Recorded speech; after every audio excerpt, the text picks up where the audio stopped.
Bapak Ibu dan Saudara yang dikasihi oleh Tuhan, baik yang ada di dalam gereja maupun yang ada di rumah masing-masing. Kita bersyukur kepada Tuhan, pada pagi hari ini kita diberikan kesempatan kembali untuk datang kepada Tuhan secara komunal dan secara pribadi untuk menikmati hadirat Tuhan. Saya mengundang Bapak Ibu dan Saudara untuk bangkit berdiri.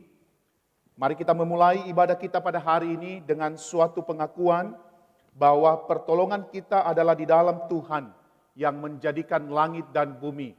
Turunlah kiranya atas kita sekalian anugerah dan damai sejahtera dari Allah Bapa dan Tuhan kita Yesus Kristus. Haleluya. Nyanyikanlah bagi Tuhan nyanyian baru. Pujilah Dia dalam jemaah orang-orang saleh, sebab Tuhan berkenan kepada umatnya. Ia memahkotai orang-orang yang rendah hati dengan keselamatan. Kita naikkan pujian umatnya, pujilah. Mari kita nyanyikan pujian ini dengan bertepuk tangan, saudara.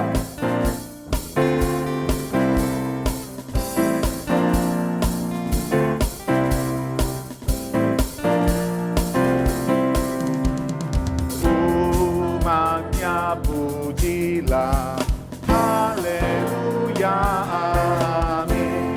Pada Kristus Raja, haleluya, amin.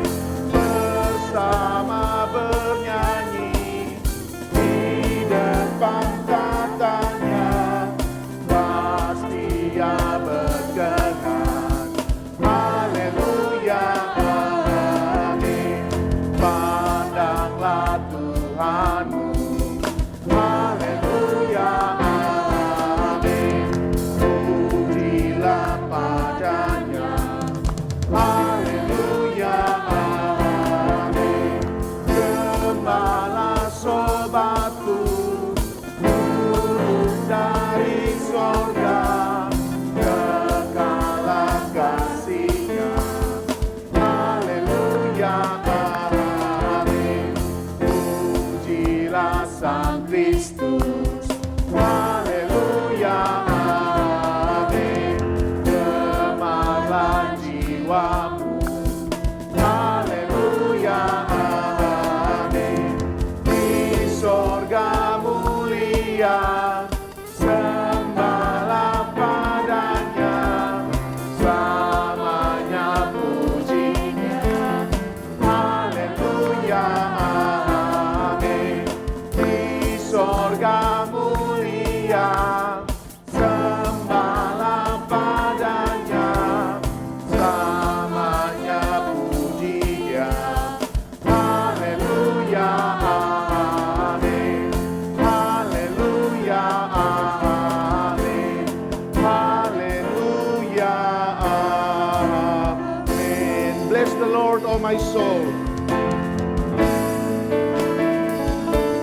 Bless the Lord, O my soul. Oh, my soul. Worship His holy name. Sing like never before. Oh, my soul, I worship Your holy name. Bless the Lord, oh my soul.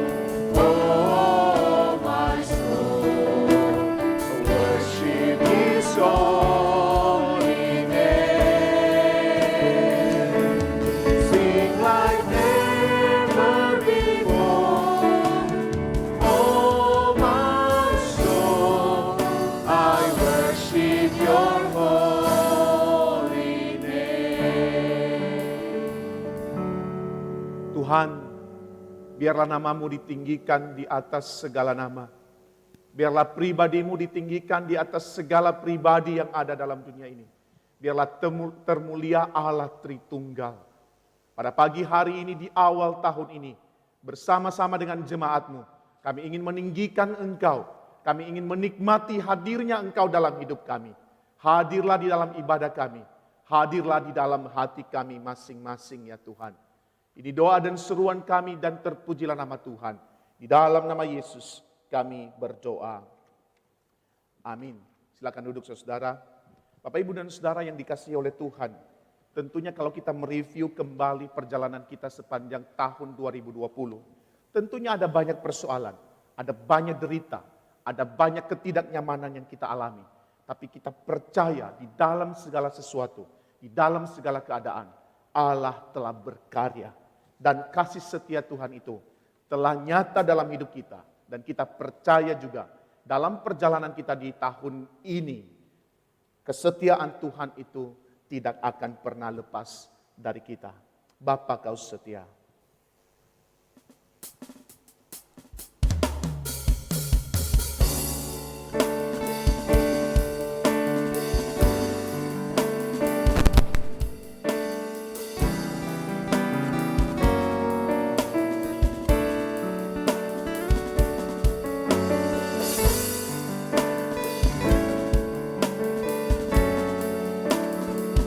Bapa, Kau setia, Bapa, Kau mulia.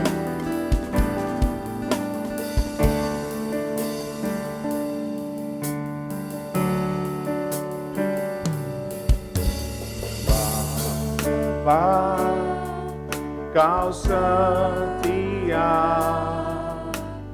Bapa, Kau mulia.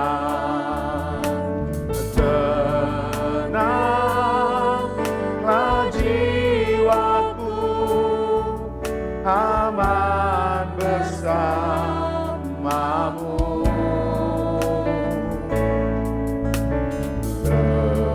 lebih dari harta,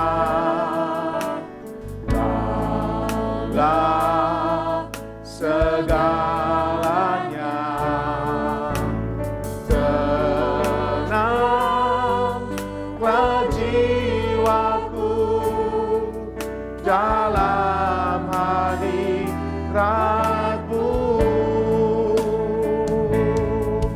Kau tunjukkan kasih setiamu, Kau menyediakan yang ku perlu. Kau setia, Kau sekarang dan selamanya.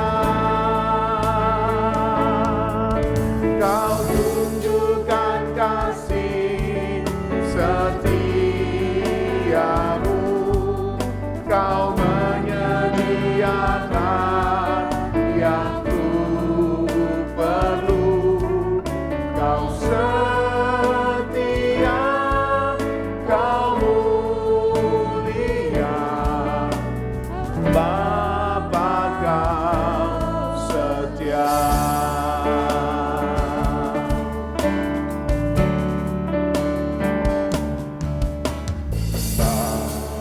Bapa, Kau setia.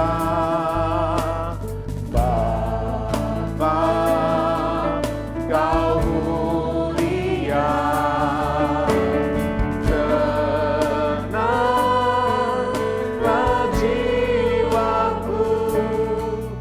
Aman bersamamu,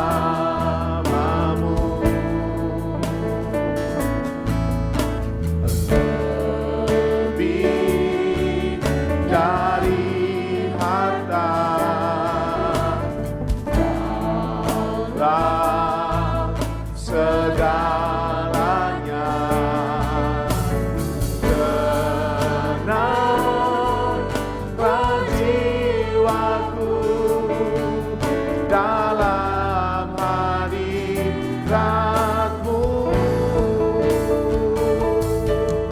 Kau tunjukkan kasih setiamu, Kau menyediakan yang ku perlu. Kau setia, Kau sekarang dan selamanya. Kau tunjukkan kasih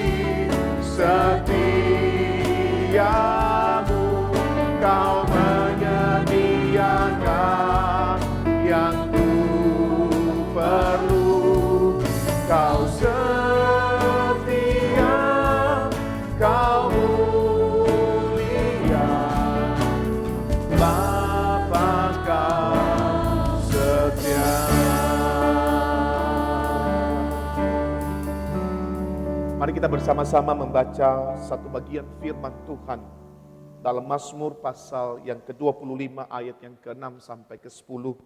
Mari kita baca bersama-sama saudara.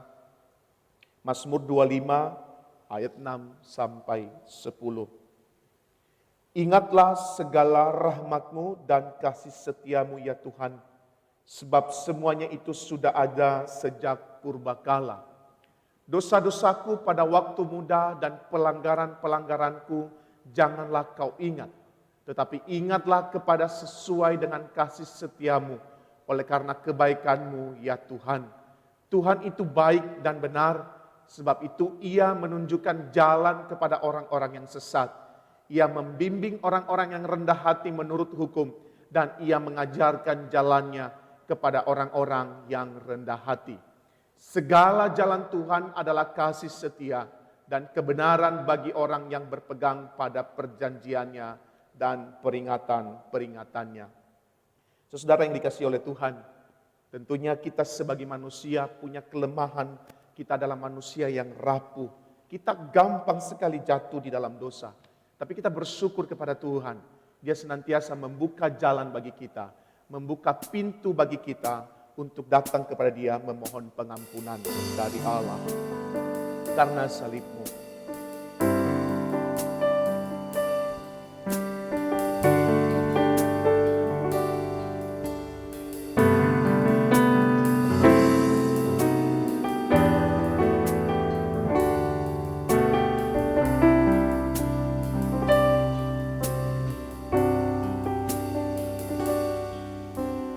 Hanya Kau Tuhan di hidupku,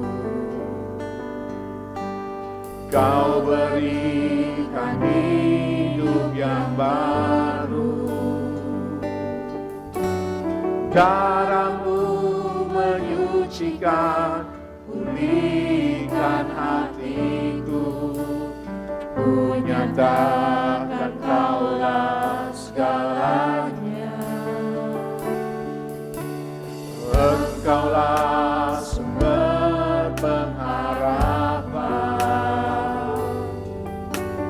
kuasa-Mu sanggup menyembuhkan. Jiwaku pun berserah hanya kepada-Mu, Yesus Kaulah segalanya. Salib-Mu, karena salib-Mu ku hidup, karena salib-Mu ku menang. Engkau yang berkuasa sanggup untuk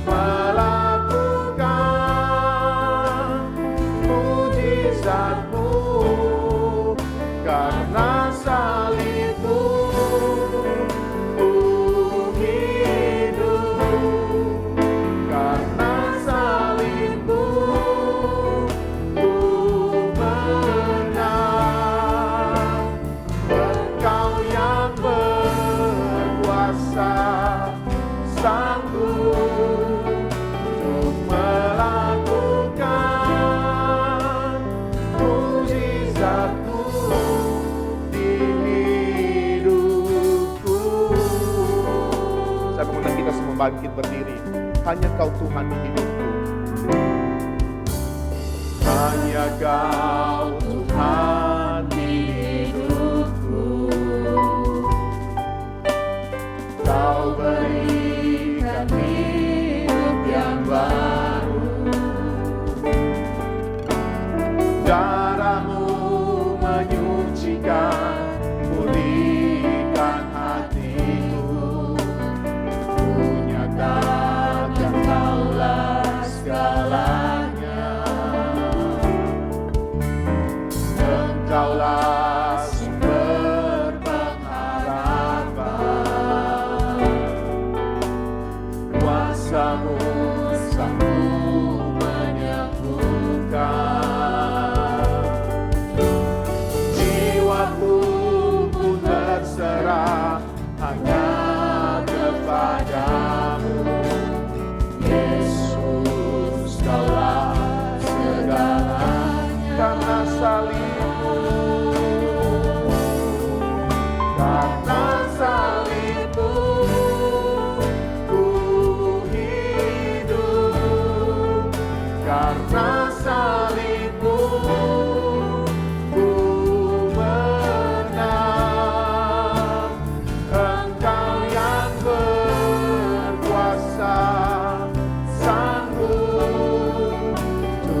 Karena salibmu ku hidup, karena salibmu ku menang.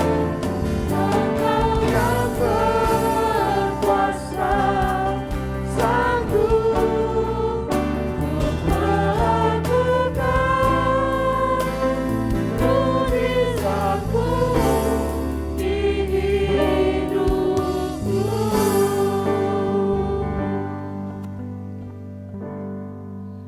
Firman Tuhan di dalam 1 Petrus pasal yang kedua ayat 24. Ia sendiri telah memikul dosa kita di dalam tubuhnya di kayu salib, supaya kita yang telah mati terhadap dosa, hidup untuk kebenaran. Oleh bilur-bilurnya, kamu telah sembuh. Saudara sekalian, mari kita datang kepada Tuhan. Firman Tuhan memberikan kepada kita keyakinan. Kita diberikan kuasa hidup untuk kebenaran. Dan kita diberikan kuasa untuk menang. Mari kita bersama-sama datang di hadapan Tuhan, mengaku dosa kita, dan mengucap syukur juga untuk kasih, anugerah, kuasa pertolongan Tuhan sediakan buat kita anak-anaknya.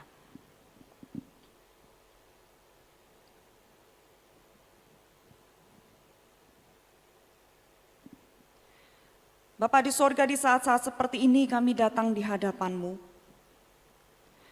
Kami mengingat begitu banyak anugerah Tuhan berikan kepada kami. Kami mengingat kesempatan demi kesempatan Tuhan berikan kepada kami. Kami mengingat juga kami berjuang di dalam kehidupan kami di tengah dunia ini. Menghadapi dosa, menghadapi tantangan kehidupan, menghadapi kelemahan diri kami sendiri dan kelemahan orang lain. Menghadapi hal-hal di sekitar kami yang seringkali juga mungkin tidak bisa kami kendalikan. Dan kami banyak berpikir, bertanya, merenung, merasakan arti kuasa Tuhan di dalam kehidupan kami dan di tengah dunia ini. Kami yakin dan percaya Engkau memberikan kepada kami kuasa dan kemenangan. Karena Kristus sudah melakukan kemenangan bagi kami di atas kayu salib dan di dalam kebangkitan 2000 tahun yang lalu. Biarlah kami terus memiliki pengharapan di dalam Engkau, di dalam setiap perjuangan hidup yang Tuhan izinkan untuk kami hadapi. Ketika kami memasuki tahun yang baru di tahun 2021 ini, dengan begitu banyak hal yang kami semua sama-sama rasakan dan kami tidak punya kepastian yang jelas dari dunia ini. Biarlah kami mencarinya di dalam Engkau, mendapatkan kekuatan, pertolongan dan pengharapan di dalam Engkau. Kalau Engkau sudah menebus hidup kami, Engkau sudah mengampuni dosa kami, hal yang tersulit yang untuk bisa dilakukan oleh manusia. Tidak ada hal lain yang Tuhan tidak akan karuniakan dan berikan kepada kami, menyertai hidup yang baru yang Tuhan sudah anugerahkan. Biarlah kami boleh mengatakan kami mau menjalani kehidupan kami bersama dengan Tuhan, dalam setiap hal yang ada di dalamnya, dan biarlah kuasa Tuhan boleh kami nyatakan dalam kehidupan kami sehari-hari. Dengarlah doa kami, di dalam nama Tuhan Yesus Kristus, kami sudah berdoa. Amin. Kita katakan, karena salibmu ku hidup, karena salibmu ku menang.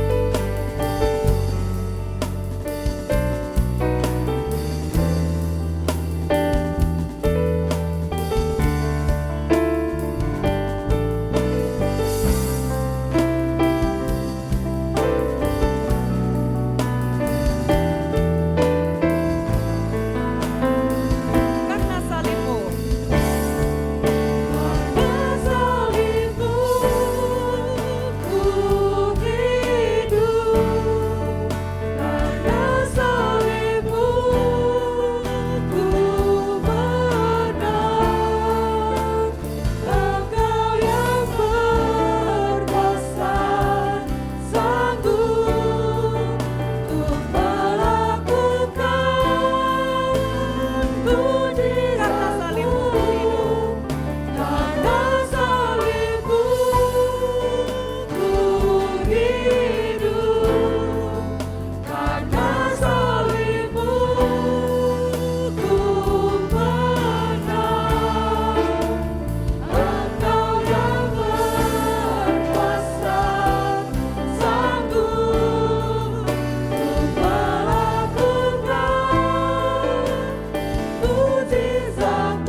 percaya di segala abad dan tempat, mari kita menyatakan pengakuan iman kita seturut dengan pengakuan iman rasuli demikian. Aku percaya kepada Allah, Bapa yang Maha Kuasa, Khalik langit dan bumi, dan kepada Yesus Kristus, anaknya yang tunggal Tuhan kita, yang dikandung dari Roh Kudus, lahir dari anak darah Maria, yang menderita sengsara di bawah pemerintahan Pontius Pilatus, disalibkan, mati dan dikuburkan, turun ke dalam kerajaan maut.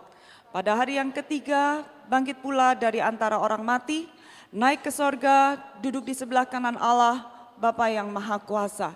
Dan dari sana ia akan datang untuk menghakimi orang yang hidup dan yang mati.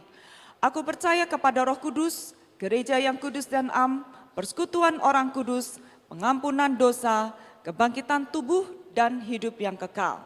Amin. Jemaat dipersilakan duduk kembali. Saudara yang dikasihi oleh Tuhan, pada saat ini kita akan mendengarkan firman Tuhan yang disampaikan oleh Pendeta Timotius Fu. Namun sebelumnya saudara, mari kita menyiapkan hati kita dengan mengatakan, Yesuslah hidupku.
Tuhan yang tinggal jauh dari aku dan yang mengabaikanku.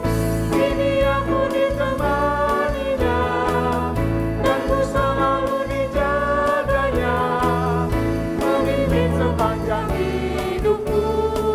Yesuslah hidupku. Akhirnya ku bertemu Tuhan dan ku rasakan anugerahnya. Dia bukan Tuhan yang tinggal jauh dari aku dan yang mengabaikanku. Kini aku ditemaninya dan ku selalu dijaganya, memimpin sepanjang hidupku.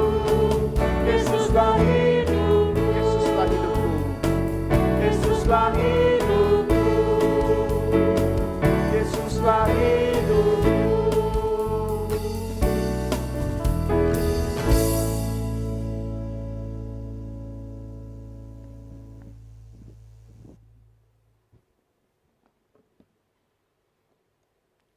Shalom saudara-saudari yang ada di dalam ruang gereja maupun saudara-saudari yang ada di rumah.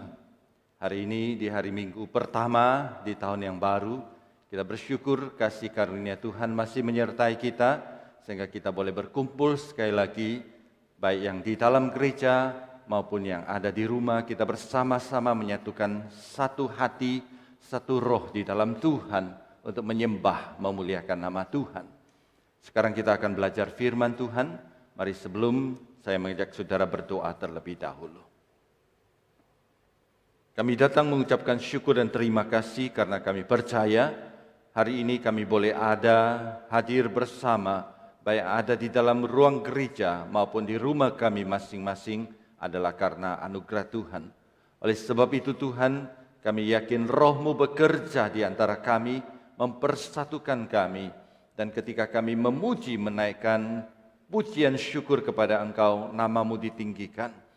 Tuhan, saat ini kami akan membaca firman-Mu, kiranya Roh Tuhan yang mengurapi hamba-Mu dan mengurapi setiap saudara-saudari kami yang duduk mendengarkan. Berfirmanlah kepada kami Tuhan, karena hati kami sudah siap sedia. Demi nama Tuhan Yesus kami berdoa. Amin. Saudara yang kekasih, Mari membuka Alkitab di dalam Kolose pasal kedua ayat ke-6 dan ayat ke-7. Surat Kolose pasal kedua ayat ke-6 dan ayat ke-7. Kalau sudah mendapatkan, saya akan bacakan untuk saudara sekalian. Surat Kolose pasal kedua ayat ke-6 dan ayat ke-7. Demikian firman Tuhan. Kamu telah menerima Kristus Yesus Tuhan kita. Karena itu hendaklah hidupmu tetap di dalam Dia. Hendaklah kamu berakar di dalam Dia dan dibangun di atas Dia. Hendaklah kamu bertambah teguh dalam iman yang telah diajarkan kepadamu. Dan hendaklah hatimu melimpah dengan syukur. Demikian firman Tuhan. Saudara yang kekasih, tema tahunan kita untuk tahun 2021 adalah murid sejati, berbuah dan menjadi berkat. Saudara berbicara tentang berbuah, maka kita tentu ingat akan pohon. Pada dasarnya di dalam dunia ini ada dua jenis pohon. Pohon pertama adalah pohon yang hidup, pohon kedua adalah pohon yang mati atau pohon buatan, pohon palsu. Kita tahu hanya pohon hidup yang bisa berbuah.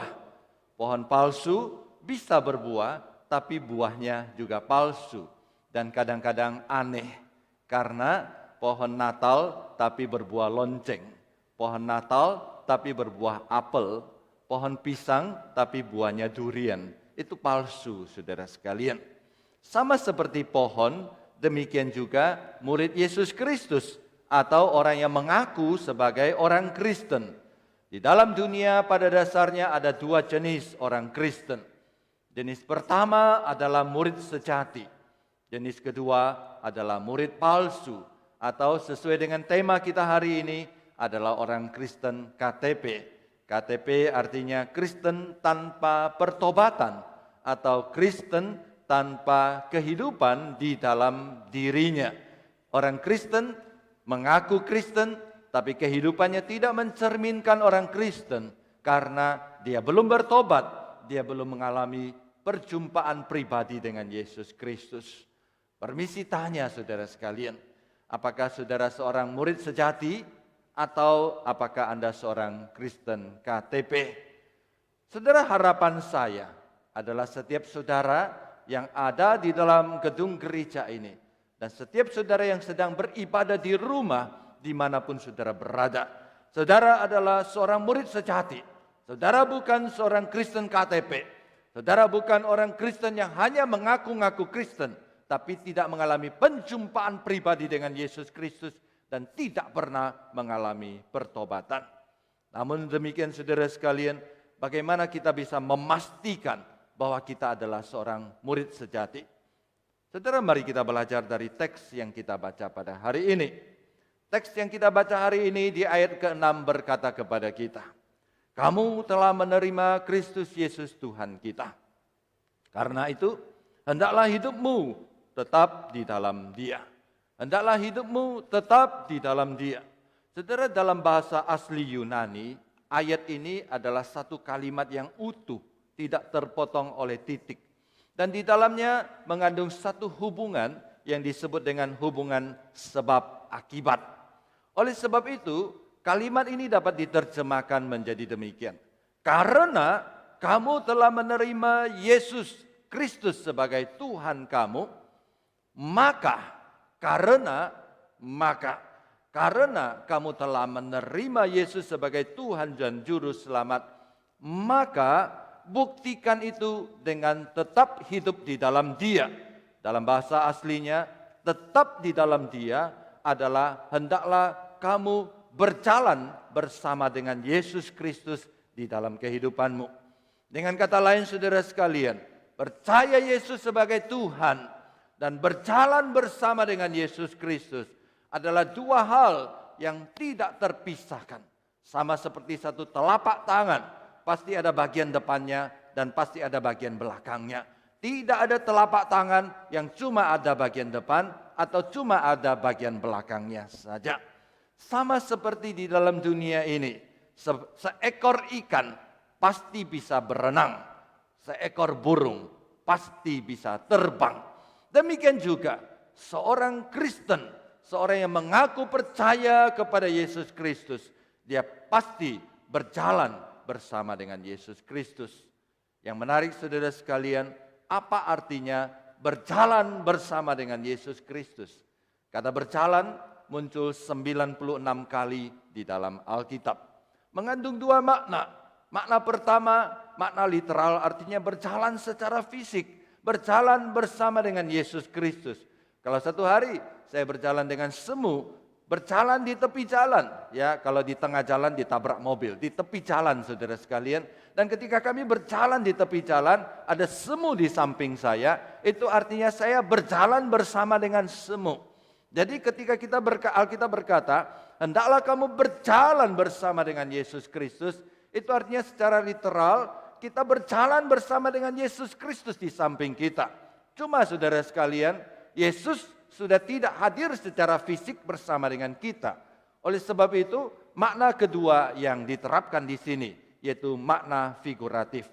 Makna figuratif berjalan bersama dengan seseorang, artinya menjalankan kehidupan sesuai dengan ajaran Yesus Kristus. Apa yang Yesus Kristus ajarkan, itu kita jalankan. Apa yang Yesus Kristus larang, itu kita hindari. Oleh sebab itu saudara sekalian, Alkitab berkata karena kamu sudah percaya kepada Yesus Kristus, buktikan bahwa kamu sungguh-sungguh adalah pengikut Yesus Kristus. Hidup seperti Kristus, mencerminkan Yesus Kristus, supaya ketika orang melihat kamu, orang tahu kamu adalah murid Yesus Kristus. Jadi kita buat satu kesimpulan kecil di sini. Siapakah murid sejati? Murid sejati adalah seorang yang selalu sadar bahwa Kristus hadir menyertai hidupnya. Kristus hadir bersama dengan dia, sehingga di dalam segala aspek kehidupannya, baik ketika dia mendapatkan masalah, maka dia mempunyai kekuatan untuk menghadapinya, karena Yesus adalah Immanuel, Allah yang menyertai kita. Dan di lain pihak, ketika kita sadar Yesus hadir di dalam hidup kita, kita memiliki kehidupan yang penuh dengan kewaspadaan, penuh dengan ketakutan, karena kita takut bersalah dan berdosa kepada Yesus Kristus. Jadi saudara sekalian, itulah profil seorang murid Yesus Kristus. Seorang murid Yesus Kristus, pertama, dia harus percaya dan terima Yesus sebagai juru selamat pribadinya. Yang kedua, dia harus sadar Yesus hadir di dalam hidupnya. Pengajaran Yesus Kristus ada di dalam hati dan pikirannya. Semua yang Yesus Kristus inginkan, dia tahu, dia berusaha taati. Dan semua yang Yesus larang di dalam kehidupannya, dia juga tahu dan dia berusaha menghindarinya. Jadi saudara sekalian, kalau kita sadar Yesus hadir, dia adalah Immanuel, maka sebesar apapun juga masalah kehidupan di dalam hidup kita dengan yakin kita dapat menghadapinya, dengan yakin dapat mengalahkannya. Karena Yesus lebih besar daripada segala masalah yang pernah ada di dalam dunia ini. Tapi di lain pihak, kalau Yesus hadir di dalam hidup kita, maka kita mempunyai kekuatan untuk hidup berwaspada, supaya kita tidak gampang jatuh ke dalam dosa. Saudara, jangan katakan kita sadar Yesus hadir di dalam hidup kita. Kalau kita sadar ada pendeta di antara kita, saudara pasti akan berhati-hati, bukan saudara sekalian? Ya, banyak jemaat takut kepada pendeta. Saya ingat pada satu kali, saya pergi mengunjungi satu orang. Lalu saya duduk di ruang tunggu di depan, kemudian orang itu keluar. Nah, waktu dia keluar saudara sekalian, dia tidak tahu saya ada di sana. Dia keluar dengan satu batang rokok di mulutnya saudara sekalian. Ya, dia menikmati rokoknya sambil ngomong kepada resepsionis, siapa yang cari saya, mau rokoknya di sini saudara sekalian.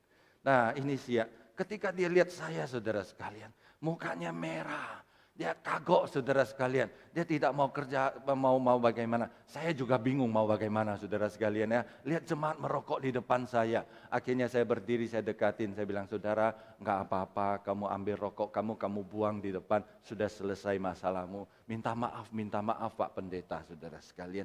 Saudara, itulah kalau pendeta hadir di dalam hidup kamu, kamu akan sadar dan berhati-hati. Berbicara, bersikap dan sebagainya. Apalagi kita sadar Yesus yang adalah Allah yang Maha Kuasa, Allah yang suci selalu menyertai kita, hadir di dalam hidup kita, maka hidup kita akan sangat-sangat memiliki kekuatan untuk melawan dosa. Karena Yesus pada dasarnya tidak senang kita berbuat dosa. Selanjutnya Alkitab berkata kepada kita, teks tidak hanya menekankan pentingnya kita berjalan bersama dengan Yesus Kristus. Ayat 7 mengajarkan kepada kita cara kita berjalan bersama dengan Yesus Kristus. Dan itulah yang kita pelajari sepanjang tahun ini.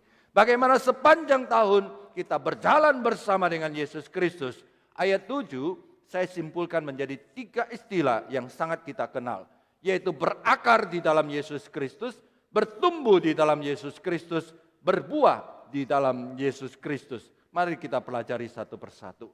Apa artinya berjalan bersama dengan Yesus? Yang pertama, berjalan bersama dengan Yesus artinya berakar di dalam Yesus Kristus. Saudara, ayat ke-7 bagian A berkata, hendaklah kamu berakar di dalam Kristus. Kemudian, hendaklah kamu dibangun di atas Yesus Kristus. Alkitab menggunakan 2 metafora. Yang pertama metafora pohon. Hendaklah kamu berakar di dalam Yesus Kristus. Yang kedua metafora bangunan. Hendaklah kamu dibangun di atas Yesus Kristus. 2 metafora ini menunjukkan hal yang sama. Artinya iman kita itu harus punya dasar. Iman kita itu harus punya fondasi. Jadi seorang murid sejati harus membangun imannya di atas Yesus Kristus. Bukan di atas diri seseorang, bukan di atas kekayaan, bukan di atas kesehatan, kondisi kehidupan. Karena segala sesuatu selain Tuhan kita Yesus Kristus adalah sementara dan akan berlalu, gampang sekali goyah. Kalau kita membangun dasar iman kita di atas sesuatu selain daripada Yesus Kristus, maka iman kita akan gampang goyah dan gampang jatuh. Saya kenal seorang pemuda. Waktu dia pemuda, dia kuliah, dia sangat aktif melayani. Dia jadi pengurus persekutuan mahasiswa Kristen di universitasnya. Dia bahkan sudah pimpin PA. Dia bahkan mengajak banyak orang untuk ikut persekutuannya. Satu kali ada satu saudaranya sakit keras. Dia sangat sayang kepada saudaranya. Dia berdoa kepada Tuhan. Tuhan, tolong sembuhkan saudara saya. Tuhan, tolong sembuhkan saudara saya. Dan Tuhan tidak mengabulkan permintaannya untuk menyembuhkan. Akhirnya saudaranya itu meninggal karena sakit. Lalu dia berkata, saya kecewa kepada Tuhan. Saya begitu aktif melayani dia. Saya berjuang mati-matian untuk Tuhan. Tapi Tuhan tidak mendengarkan doa saya. Dan mulai saat ini saya tidak mau ke gereja lagi dan saya tidak mau melayani lagi. Saudara, banyak orang di dalam dunia ini seperti pemuda ini. Dia membangun imannya di atas sesuatu selain Yesus Kristus. Saudara, kalau membangun iman saudara di atas sesuatu selain Yesus Kristus, saya jamin satu hari saudara, iman saudara akan goyah. Karena segala sesuatu di dalam dunia ini selain Yesus Kristus adalah sang batu karang yang teguh itu. Semuanya akan berlalu dan semuanya akan hancur. Hanya Yesus Kristus yang tidak pernah goyah. Jadi Alkitab berkata, hendaklah kamu berakar di dalam Yesus Kristus. Hendaklah kamu dibangun di atas Yesus Kristus. Saudara sekalian, kata berakar adalah kata yang menarik di dalam Alkitab. Apa artinya kata berakar? Dalam bahasa asli kata berakar itu bisa dipakai di atas 2 hal. Yang pertama, kata berakar ketika dipakai di atas satu benda berakar di atas benda yang lain, itu artinya tertancap secara kuat, tertancap secara kokoh. Saya kasih contoh, di belakang saya saudara sekalian ada satu salib yang besar sekali, dan saya percaya salib itu berat saudara sekalian. Tapi ketika saya berdiri di sini, saya tidak 2 menit lihat salib itu jatuh atau tidak saudara sekalian. Karena saya yakin itu tertancap dengan kokoh oleh satu skrup yang besar. Bukan hanya satu, tapi kiri, kanan, atas, bawah semua dipasang dengan kuat. Sehingga ada satu dinding yang kokoh, ada paku, ada skrup yang besar menancap di dalamnya. sehingga tidak akan goyah, tidak akan jatuh. Seperti itulah hendaknya kita tertancap berakar di dalam Yesus Kristus. Ada akar iman yang kokoh, ada akar iman yang dalam, sehingga apapun yang terjadi di dalam kehidupan kita, hidup kita tidak goyah, tapi tetap untuk selama-lamanya. Yang kedua, ketika kata berakar ditaruh atau dipakai di atas manusia, karena di sini Alkitab berkata hendaklah kamu berakar di dalam Yesus Kristus. Jadi kata berakar di dalam diri manusia itu artinya mengagumi, mencintai, mengikutinya.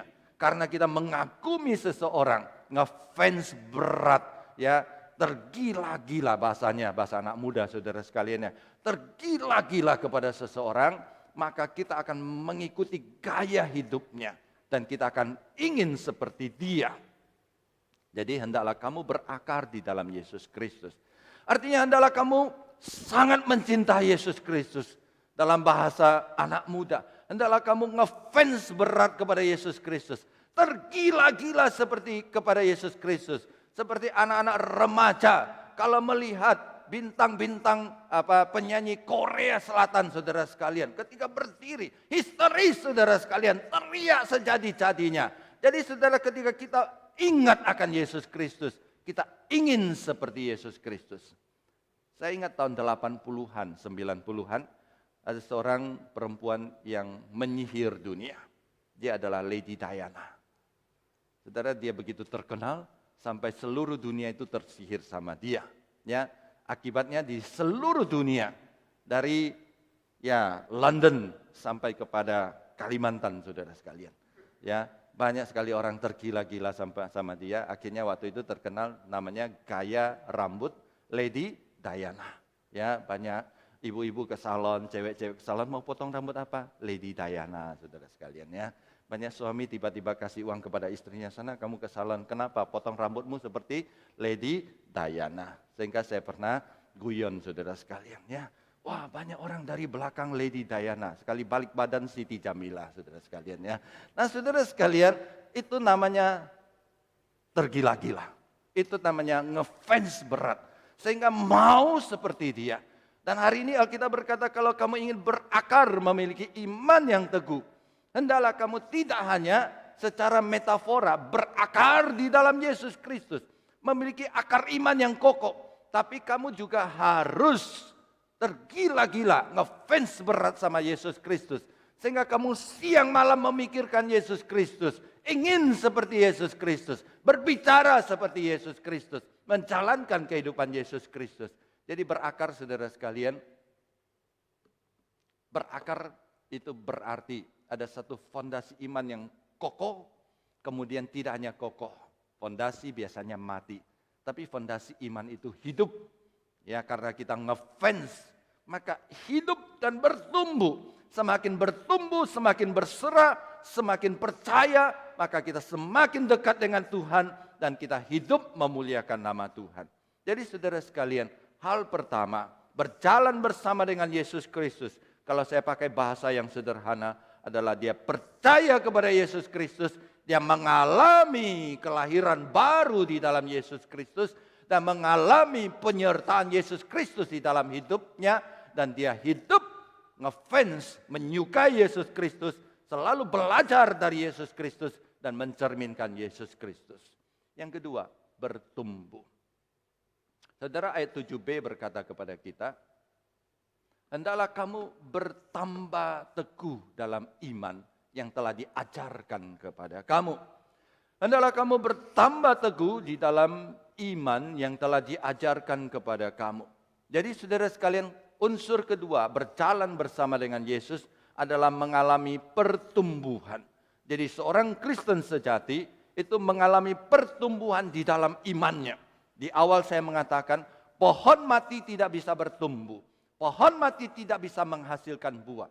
Orang Kristen yang palsu tidak bisa bertumbuh dan tidak bisa menghasilkan buah yang benar di dalam kehidupannya. Menarik Alkitab di sini ketika dia menggambarkan bertumbuh, dia memakai kata bertambah teguh. Dalam bahasa aslinya, bertambah teguh adalah sebuah pertumbuhan yang dihasilkan melalui sebuah latihan. latihan yang rutin. Sama seperti seorang olaragawan. Seorang olaragawan, saudara sekalian, ya, saudara bisa lihat di sini, pelari itu saudara sekalian ototnya besar di sini ya, ototnya besar di sini, ya, di sininya ada otot yang besar saudara sekalian. Nah, saya percaya ketika dia baru mulai latihan, badannya tidak seperti ini. Mulainya mungkin badannya kecil, ya, badannya tidak berotot saudara sekalian. Tapi ketika dia mulai latihan 1 bulan, ketika dia mulai latihan 2 bulan, otot-ototnya mulai terbentuk saudara sekalian. Dia angkat barbel, ya, kemudian dia push up, ya, sit up saudara sekalian, ya, badannya yang mulai dari one big pack saudara sekalian, ya berubah menjadi 2 big pack, ya, kemudian lama-lama setelah dia latihan 3 bulan, 6 bulan, 1 tahun menjadi 6 pack saudara sekalian, ya. Ya, meskipun harus tahan-tahan sedikit tapi 6 pack saudara sekalian. Nah, saudara, itu tidak lahir dalam latihan 1 kali, 2 kali, 3 kali badannya langsung 6 pack, ya. Orang-orang yang mau mempertahankan perutnya 6 pack, kemudian badannya berotot, itu harus terus-menerus latihan. Sekali dia tidak latihan, saudara sekalian, 1 big pack-nya kembali. Ya, saudara lihat pemain-pemain sepak bola. Ya, misalnya Maradona yang baru meninggal, Bapak almarhum saudara sekalian. Waktu dia jadi pemain sepak bola badannya atletis sekali. Terakhir waktu dia meninggal saudara sekalian, karena dia sudah tidak latihan lagi, maka perutnya itu jalan duluan, besar sekali karena tidak latihan. Nah, saudara, ketika Alkitab berkata hendaklah kamu bertumbuh, maka Alkitab mengatakan Allah akan memakai berbagai macam kegiatan di dalam kehidupan, latihan-latihan rohani di dalam kehidupan untuk membuat kamu bertumbuh. Jadi pertumbuhan kita secara rohani adalah melalui latihan-latihan rohani, melalui kegiatan-kegiatan yang berhubungan dengan rohani, sehingga hidup kita, kerohanian kita semakin mengalami transformasi, semakin lama menjadi semakin Tuhan kita Yesus Kristus. Jadi kita diselamatkan di dalam Yesus Kristus. Kemudian kita mengalami latihan. Dan kalau mengikuti surat Roma pasal 8, bahwa Allah menggunakan berbagai macam membentuk kita, melatih kita, membentuk kita. Dan ketika Allah membentuk dan melatih kita, Allah mempunyai satu model di sini yang dilihat oleh Allah secara metamorfosa. Dia secara perumpamaan dikatakan, Allah seolah-olah sedang melihat Yesus di sini dan membentuk kita supaya sampai pada akhirnya kita menjadi seperti model kita, yaitu Yesus Kristus. Itulah kehendak Tuhan bagi kita. Bertumbuh di dalam Dia melalui latihan rohani di dalam kehidupan kita. Saudara, latihan rohani yang Allah berikan kepada kita di dalam kehidupan ini bisa berbagai macam. Yang saya sebut dengan latihan dalam bentuk positif. Latihan Allah dalam bentuk positif berupa berkat-berkat di dalam kehidupan kita. Ada keluarga bahagia di tengah-tengah kita, itu latihan rohani. Ada kekayaan di dalam kehidupan kita, itu latihan rohani. Kemudian ada kesehatan di dalam kita, ada kesempatan melayani, ada kesempatan untuk piknik, jalan-jalan, menikmati berkat Tuhan. Itu latihan rohani. Di mana Allah izinkan hal-hal positif terjadi di dalam kehidupan kita, sehingga hidup kita bersuka cita, sehingga hidup kita merasakan dekat dengan Tuhan. Itu latihan rohani, membuat rohani kita semakin kuat. Dalam hal positif juga, Allah melatih kita lewat disiplin rohani kita, lewat berdoa, lewat membaca firman, lewat belajar kebenaran. Hal itu melatih hati pikiran kita, kerohanian kita, supaya mengalami pertumbuhan. Tapi jangan lupa, latihan rohani tidak melulu datang dalam bentuk positif, tapi kadang-kadang juga dalam bentuk negatif. Allah izinkan penderitaan, menderita, ya, melanda kehidupan kita. Allah mengizinkan kesulitan melanda kehidupan kita. Termasuk saudara sekalian hal yang paling nyata dan real yang sedang kita hadapi hampir selama 1 tahun. COVID-19. Dan saya percaya dipandang dari perspektif rohani. Ini adalah bagian latihan rohani secara global Allah berikan kepada kita. Supaya kerohanian kita mengalami pertumbuhan. Dan setelah kita melewati ini, kita bisa bertambah teguh. Kenyataan memberitahukan kepada kita. Justru latihan-latihan yang berat dan menyakitkan itu lebih cepat menumbuhkan iman kita. Kadang-kadang latihan-latihan yang Allah berikan dalam bentuk berkat dan hal-hal yang menyenangkan, itu justru membuat banyak orang Kristen terbuai di dalam keenakan sehingga melupakan Tuhan. Jadi kalau Allah izinkan banyak penderitaan dan kesulitan melanda kehidupan kita, itu adalah bentuk latihan yang Allah berikan kepada kita supaya kerohanian kita semakin tangguh. Saudara lihat orang masuk gym, saudara sekalian, ya, masuk gym, ya. Jadi dia tidak akan puas kalau angkat ringan-ringan, saudara sekalian. Dia tidak akan puas, dia akan tambah terus, saudara sekalian. Ya, tidak ada orang puas, ya.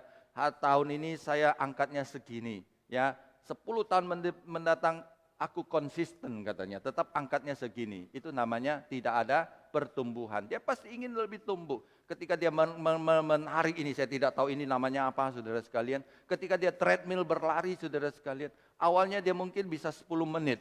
Dan dia tidak akan puas, saya konsisten, 10 tahun saya treadmill tetap 10 menit. Tidak, awalnya 10 menit, kemudian 15 menit, kemudian 20 menit, kemudian setengah jam.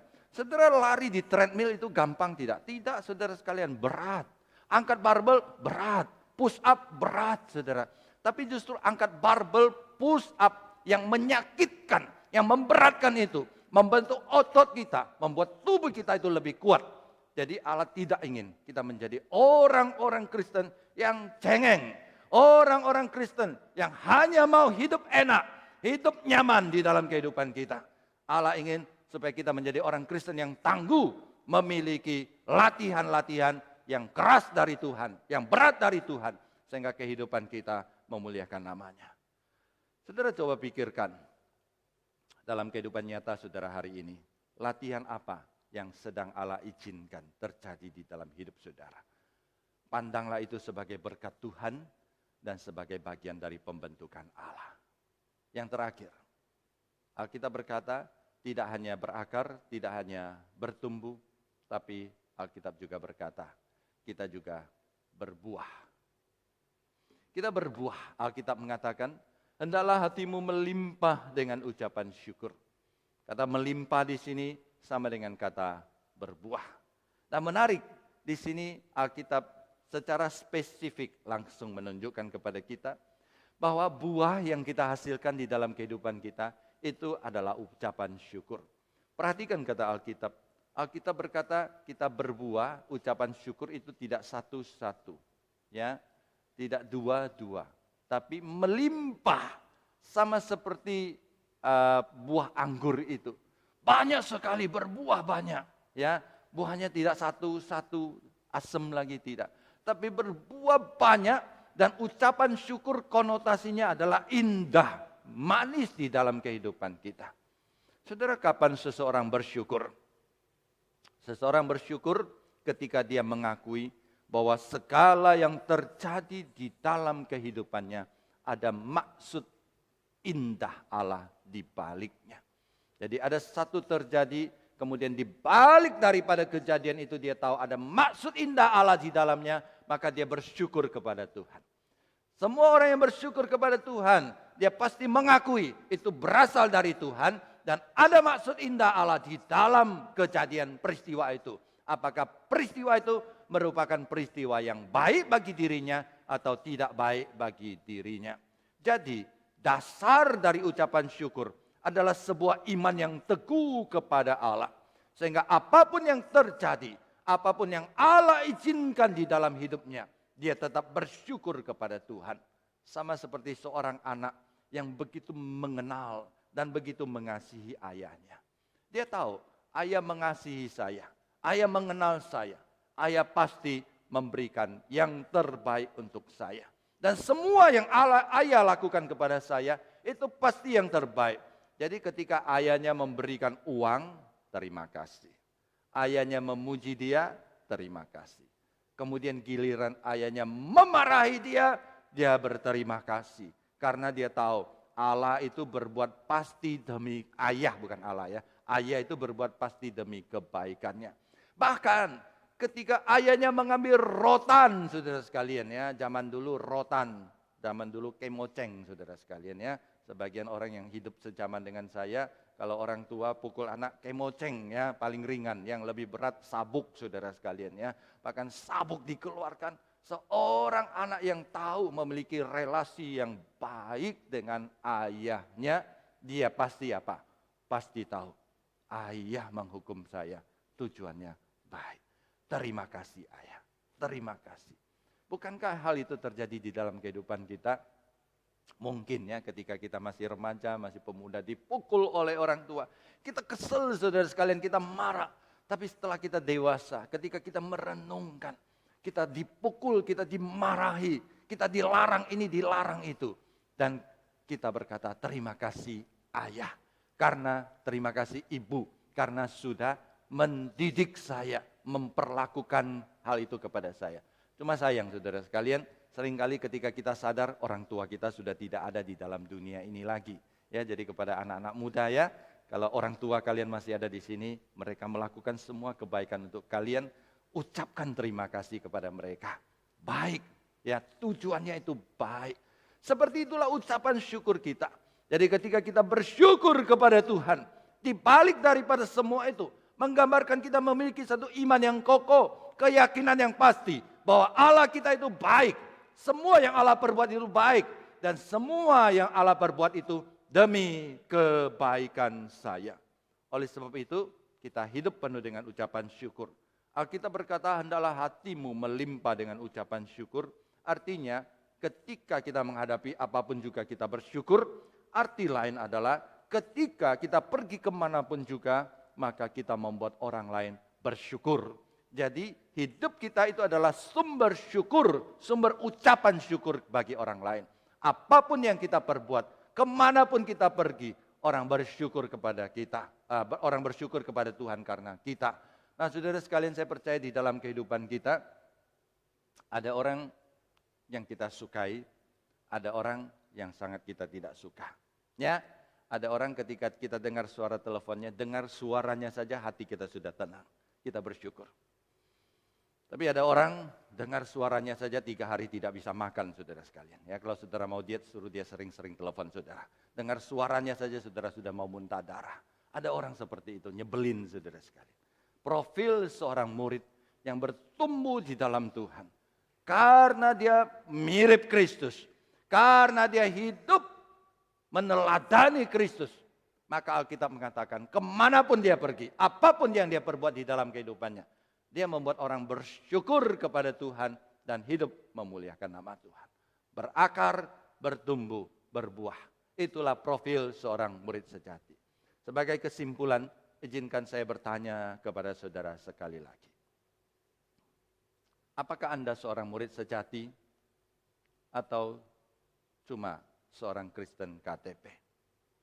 Doa saya, saudara adalah seorang murid sejati. Murid sejati adalah orang yang berakar di dalam iman pribadi di dalam Yesus Kristus. Murid sejati adalah seorang yang terus bertumbuh di dalam semua musim kehidupan. Murid sejati adalah seorang yang berbuah di dalam kehidupan. Dan murid sejati adalah seorang yang terus mengejar satu kehidupan yang berkenan kepada Tuhan. Saudara, sepanjang tahun ini kita ingin supaya kita bertumbuh sungguh-sungguh menjadi seorang murid sejati yang seimbang di dalam kehidupan kita. Ada 4 formasi di dalam kehidupan seorang murid sejati. Yang pertama, pengajaran. Dia mengenal Allah, dia memiliki PA pribadi, dia memiliki doktrin yang alkitabiah, kemudian formasi kerohanian, dia mengasihi Allah. Jadi saudara sekalian, mengenal Allah, dia baru mengasihi Allah. Kita mau mengasihi seseorang, kita harus kenal seseorang dulu. Dan setelah kita mengasihi seseorang, maka kita belajar mencerminkan. Karena kita mengasihi, seperti saya katakan tadi, kita ngefans kepada Yesus Kristus, cinta berat kepada Yesus Kristus, maka hidup kita sudah mulai mencerminkan seperti Yesus Kristus, baru kita melayani seperti Yesus Kristus. Itu adalah arah pertumbuhan yang nyata di dalam kehidupan seorang Kristen, seorang murid sejati. Ada keseimbangan pengajaran secara kognitif, kerohanian, karakter, pelayanan. Ada keseimbangan mulai dari mengasihi Allah, mulai dari mengenal Allah. Setelah kita kenal, baru kita mengasihi Allah. Setelah kita mengasihi Allah, kita baru mencerminkan Allah. Jadi saudara sekalian, kalau di indikator di bagian kanan, setiap anggota jemaat Puri Indah itu bisa melakukan seperti yang di sebelah kanan itu. Oh, betapa indahnya gereja kita. Dan itulah doa kita, dan itulah yang kita capai bersama-sama dalam berjalan bersama mengiring Tuhan sepanjang tahun ini, bahkan sampai tahun-tahun berikutnya. Mari kita berdoa. Kami berterima kasih Tuhan karena Engkau menyelamatkan kami, Engkau menyertai kami, dan Engkau menolong kami bertumbuh, bahkan di dalam Engkau kami berbuah. Dan ajar kami Tuhan, supaya memiliki fondasi iman yang kuat, berakar di dalam Kristus, dan iman kami hidup, terus bertumbuh dan memuliakan nama Tuhan. Terima kasih Tuhan, demi nama Tuhan Yesus kami berdoa. Amin.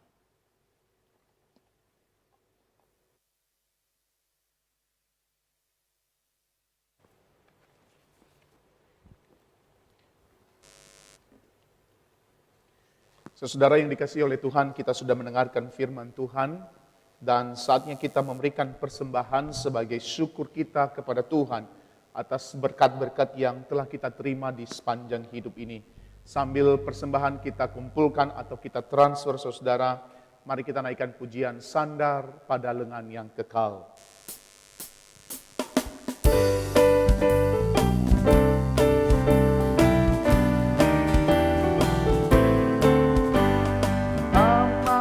Senang dan bahagia, sandar pada lengan yang kekal.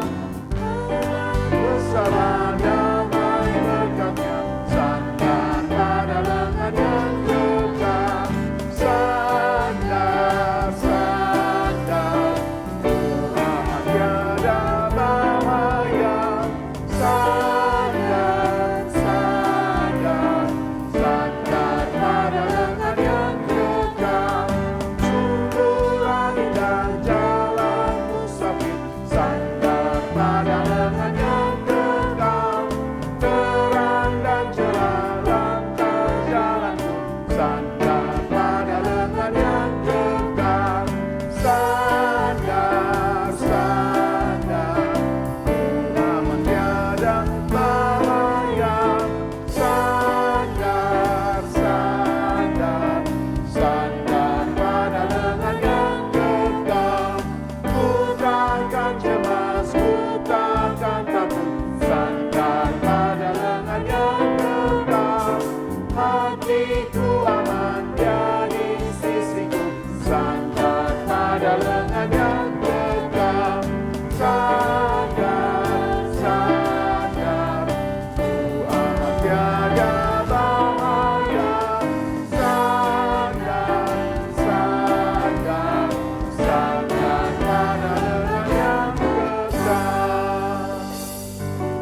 Mari kita berdoa.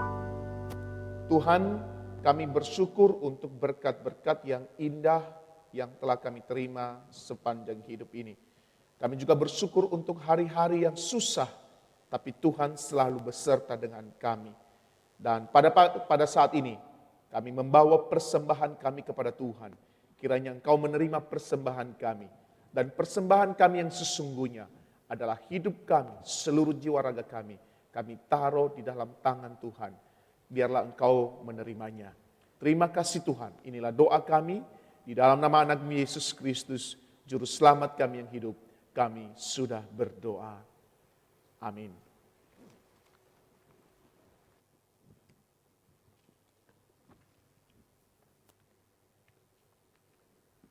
Sekali lagi, shalom saudara sekalian, baik saudara yang ada di rumah maupun saudara yang ada di dalam ruang gereja. Saudara sekalian, kita tahu kita memasuki satu tahun yang baru dalam suasana yang sangat tidak menentu. Tapi saudara sekalian, biarlah kita pegang kepada sesuatu yang tidak pernah berubah, yaitu kuasa dan kasih Allah. Kita baru merayakan Natal dengan tegas mengingatkan kepada kita, Allah menyertai kita, Allah peduli kepada kita. Oleh sebab itu, apapun yang terjadi di dalam kehidupan kita, apapun yang kita hadapi di 1 tahun di depan, jangan khawatir, Allah menyertai kita. Kita juga bersyukur kepada Tuhan dan berterima kasih kepada rekan-rekan ya dari anak-anak muda, remaja yang hari ini melayani Tuhan. Dari kecil saudara melayani Tuhan, seumur hidup saudara mempersembahkan yang terbaik untuk kemuliaan nama Tuhan. Dan juga kepada rekan-rekan pelayan yang lain. Saudara sekalian, ada beberapa hal yang perlu saya sampaikan. Pertama, saya akan memperkenalkan hamba Tuhan baru yang bergabung dengan GKI Puri Indah, yaitu Bapak Guru Injil Tan Kian Guan. Saya persilakan Bapak Tan Kian Guan dan Ibu ya Sumu ya maju ke depan supaya kelihatan ya berdiri di sini. Agak ya.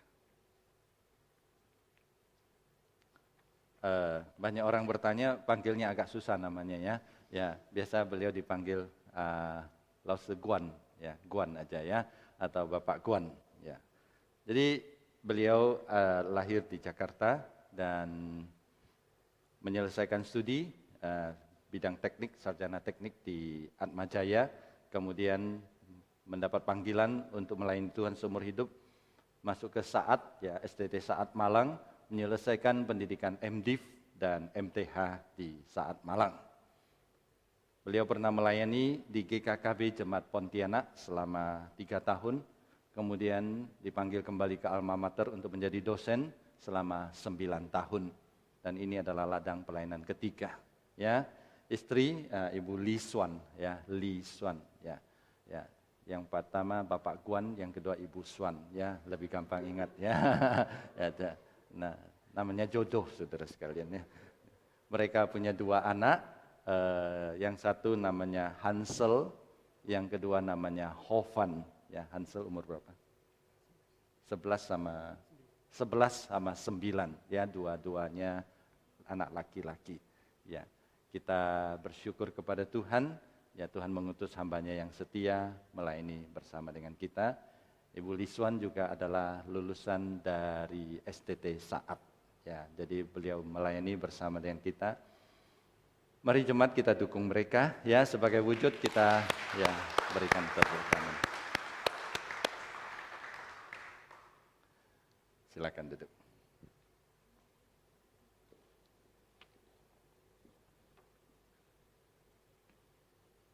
Hari Rabu ada kebaktian doa pukul 19 sampai 20. Ya, pembicara Pendeta Timotius Fu. Temanya adalah Ebenezer, sampai di sini Tuhan menolong kita. Kemudian dari Diakonia, sebagai informasi dan juga reminder kepada saudara, hari ini adalah terakhir saudara bisa mendaftar untuk mengikuti medical check up. Saudara, kalau kita bisa mencapai angka 100, maka 100 peserta ya, maka kita akan mendapatkan diskon 40%. Jadi mari kita bersama-sama bekerja sama supaya kita dapat diskon ya. Tapi yang lebih penting adalah ini adalah satu latihan yang baik, satu exercise yang baik bagi kita, terus melihat bagaimana kondisi kita, karena mencegah lebih baik daripada menyembuhkan. Silakan mendaftarkan diri. Kemudian saya tetap mendorong saudara mengambil buku persembahan persepuluhan sebagai tanda kesetiaan kita untuk mengembalikan berkat yang Tuhan berikan. Seperti saya katakan minggu lalu, setiap kali ketika kita bisa ambil uang kita memberikan persembahan, itu adalah bukti yang tak terbantahkan Allah sudah memberkati kita. Ya, jadi kita bisa memberi persembahan itu artinya Allah sudah memberkati kita, dan mari kita bawa persembahan dengan ucapan syukur kepada Tuhan. Berita seminar, Komisi Pasutri dan Adelphos dan bekerja sama dengan Sing akan mengadakan webinar dengan tema Faith and Work. Diadakan 2 sesi tanggal 15 sampai 16 Januari. Saudara bisa mendaftarkan diri kepada TU gereja kita. Kita mengucapkan turut berbelasungkawa untuk keluarga yang ditinggalkan oleh Bapak Hayono Sumarno. Beliau dipanggil kembali ke rumah Bapa di surga pada tanggal 30 Desember dan dikremasi tanggal 31 Desember.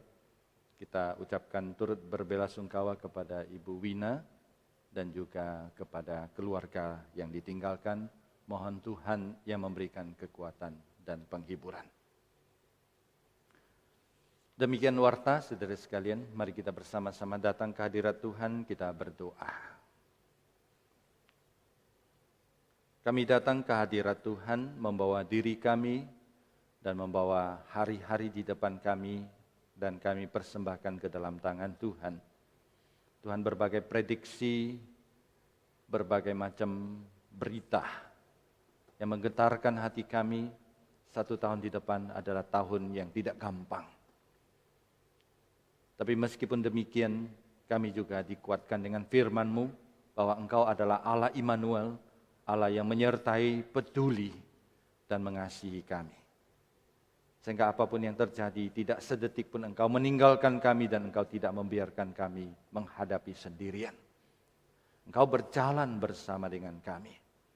Seberapa panjang pun hidup kami, setiap langkah Engkau hadir di dalam kehidupan kami, dan biarlah itu menjadi kekuatan bagi kami untuk menghadapi kehidupan. Kami juga persembahkan hati kami, hidup kami 1 tahun ke depan. Ajar kami untuk hidup melekat kepada kehendak-Mu dan memuliakan nama-Mu. Kami bersyukur untuk Guru Injil Tan Ken Guan dan keluarga yang Tuhan utus ke tengah-tengah kami untuk melayani bersama.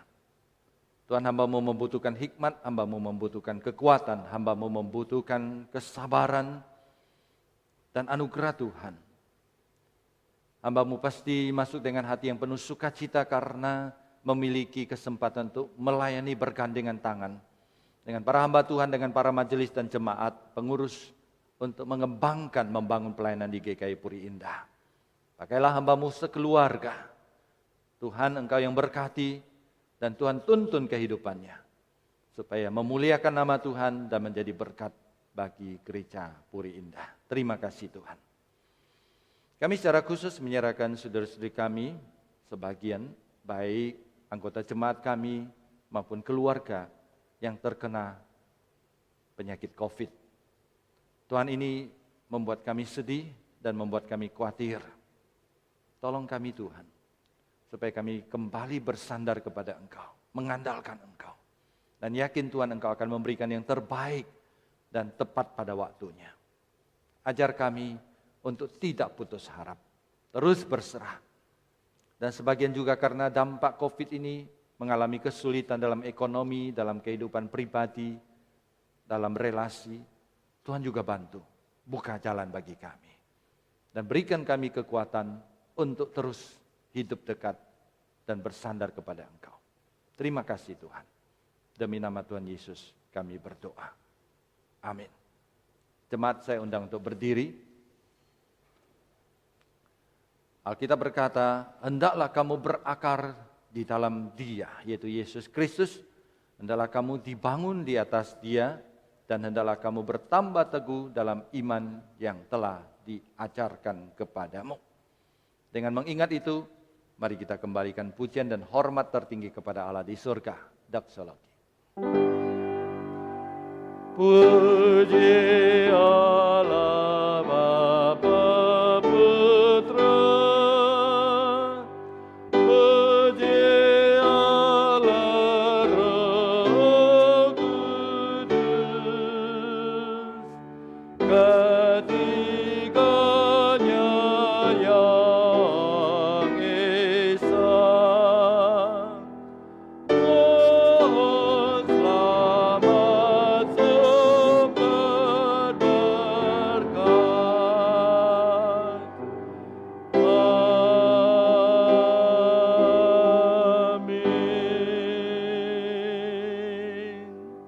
Saudara sekalian, arahkan hati pikiranmu kepada Tuhan, bukalah hatimu, terimalah berkat dari Tuhan.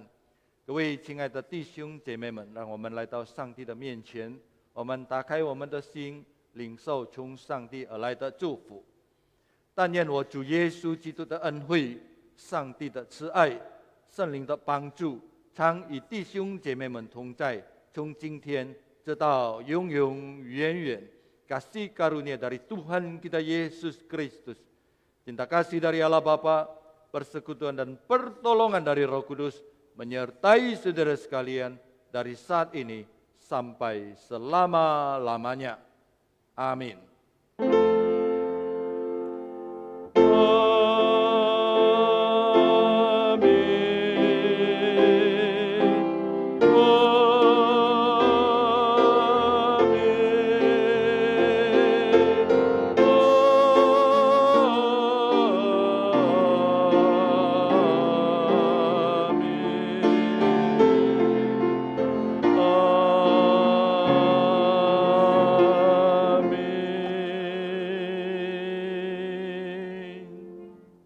Silakan duduk. Saat teduh, Tuhan memberkati saudara.